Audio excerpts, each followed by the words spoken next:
Tara A grade ହେଇଗଲା କି B grade ହେଇଗଲା କି ସେ ବୁତି ପାଇଲା ତୁ କାହିଁ ପଢୁନୁ କାହିଁ ତୁ ମୂର୍ଖ ହେଇ ବୁଲଛୁ ଏମିତି ଗାଳି କରିବେନି ତାକୁ ତାକୁ କ'ଣ କରିବା ସିଏ ପଢିଲା ଆମେ ପଢିଲା ବି ହବ ଆମେ ବି ତା ଉପରକୁ ଯାଇପାରିବା କି କ'ଣ କଲେ ଯାଇପାରିବା ସେଇ ଜିନିଷଟା ପିଲାକୁ ବୁଝେଇବାକୁ ଆଉ ତା କ'ଣଟା ତା ପାଖରେ ଭୁଲଟା ରହୁଛି ସେ କ'ଣ ଭୁଲ କରୁଛି ଯେ ବା ଆମେ କ'ଣ ଭୁଲ କରୁଛୁ ଯେ ପିଲାଟା ଏମିତି ହେଉଛି ତାକୁ ବି ଚିହ୍ନିବାକୁ ଆମେ ଘର ଭିତରେ ବାପା ମା ଗଣ୍ଡଗୋଳ କରୁଥିବା ଗାଳି କରା କରି ଦେଉଥିବା ପିଲାଟା କ'ଣ ଶିଖିବ ସେ ଏଇ ବାପା ମା ସବୁବେଳେ ଏମିତି ଏକା କହିବ କି ନାହିଁ କହିବ ତାପରେ ତା ମନରେ ବି ସେଗୁଡ଼ା ଆସିବ ତା ବାଟେ ସେ ତାର ବୁଲିବ ଆମ ବାଟେ ଆମେ କ'ଣ ହେଲା କି ଆମ ବାଟେ ଆମେ ଯିବା ସେ ତା ବାଟେ ସେ ତା କାମ ସେ କରୁଥିବ ଆମେ ତା ପାଠ ପଢ଼ା ଦେଖୁନଥିବ ତାର ପିଲାର ପାଠ ଆସିବନି ଆମେ ଦେଖିବା କ'ଣ ସେଥିପାଇଁ ଘରଟା କେମିତି ଶାନ୍ତିରେ ରହିବ ଆମେ କେମିତି ଶାନ୍ତିରେ ରହିବା ତା ପାଇଁ ପିଲା କେମିତି ଛାଡ଼ିବା ତାର ଠିକ୍ ଟାଇମ୍ରେ ସେ ପଢ଼ି ବସିବ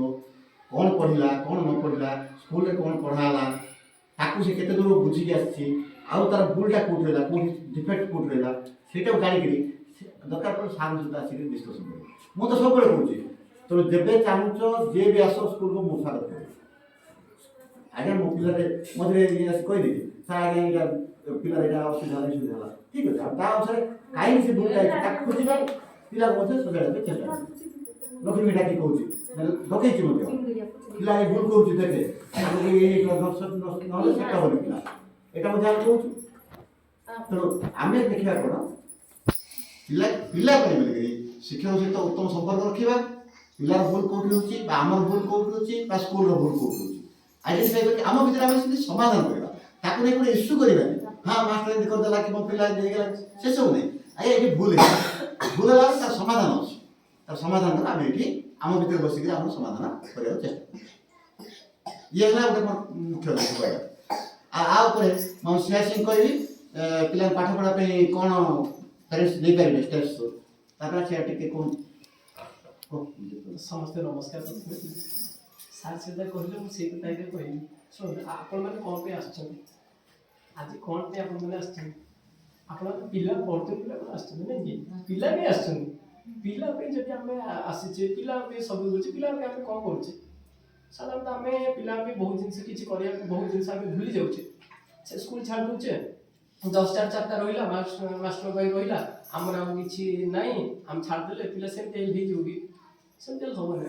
ସମସ୍ତଙ୍କର ଦାୟିତ୍ୱ ଅଛି ସାର୍ କହିଲା ବେଳେ ଆପଣଙ୍କର ଯେତିକି ଦାୟିତ୍ୱ ଆମର ବି ସେତିକି ଦାୟିତ୍ୱ ଆମେ ସବୁବେଳେ କ'ଣ କହୁଛେ ଶୁଣନ୍ତୁ ଆପଣମାନେ ଟେନସନ୍ କାମ କରିପାରିବେ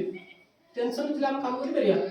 ଆମେ କରିପାରିବା ନା ତାହେଲେ ପିଲା କେମିତି କାମ କରିବା ଆପଣ ମନେ ରଖନ୍ତୁ ପିଲାଙ୍କ ଯେତେବେଳେ ତାଙ୍କର କାନ୍ଧରେ ବସ୍ତାନି ପଡ଼ିଗଲା ନା ତାଙ୍କୁ ସେ ପ୍ରେସର ପଡ଼ିଗଲା ହେଲା ଯେତେବେଳେ ହଳ କଲାବେଳେ ପଡ଼େନି ନା ହ্যাঁ ସେ ଯେଉଁ କ'ଣ ପଡ଼େ ବଳଦ ଏଇ କାନ୍ଧରେ ଲଙ୍ଗଳ ପଡ଼େ ନା ସିଏ ସେଇଭଳିଆ ହେଇଯାଏ ପିଲାଙ୍କ କାନ୍ଧରେ ପଡ଼ିଗଲା ସେ ସେଇଆ ହେଇଯିବ ତ ଆମେ ସବୁବେଳେ ଗୋଟେ ବଡ଼ ଜିନିଷଟା ଆମେ ସବୁବେଳେ ସାର୍ କରୁଛୁ ତାଙ୍କ ଫିଲିଙ୍ଗସଟା ଦେଖିବା ସେ ଛୋଟ ଛୁଆ ବାପା ଯଦି କହିବେ ଖରାରେ ଏଠି 2 ଘଣ୍ଟା ବସି ବୋଲି ସେ ବସିବ ବାପା କହିଲେ ବସିବ ମା କହିଲେ ବସିବ ଶିକ୍ଷକ କହିଲେ ବସିବ ଜାଣିଛନ୍ତି ତାର ମାଡ଼ ହୁଏ